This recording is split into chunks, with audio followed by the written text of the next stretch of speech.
Thank you, Madam Chair. It's my message tonight sort of picks up where you're sort of led us into there. Um, so there's a quote attributed to Mahatma Gandhi. It says, "Peace is not the absence of conflict; it's it's our ability to cope with it."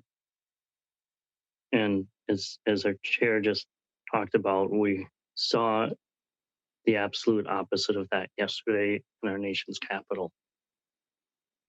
And um, 2020 the year 2020, as we're now embarking on a new year, looking back, is a year that we can say was full of challenges and adversity between social injustice, examples of that we saw all around the country, even close to home in Kenosha, a worldwide pandemic that has led to um, hundreds of thousands of deaths, more than 4,000 people today have died.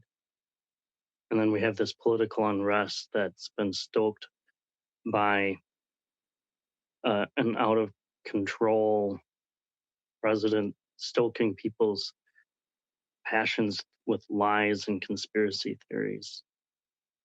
Um, in times of conflict and adversity, um, you can face it with just a level of sense of, oh, it's awful, but what do we do? Or you can seek out what is often the easy thing to do, um, withdraw and find comfort in isolation or the status quo. But I believe it is our responsibility as leaders to face conflict and to face adversity because I firmly believe, and I've seen it time and time again, that when we face those things, that we find opportunity to learn and to grow and to become better than we are today.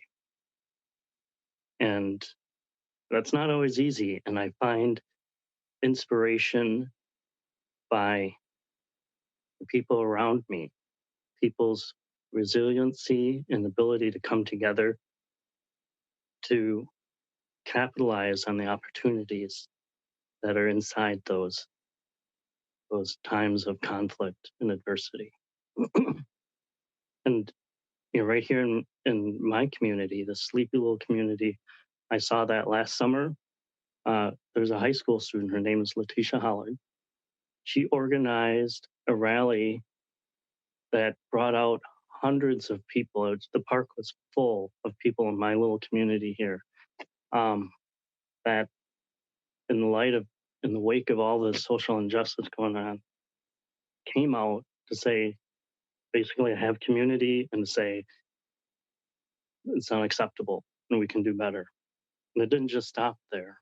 People organized, created a movement here called the McFarland Equity Project that has led to a committee being formed in our school board.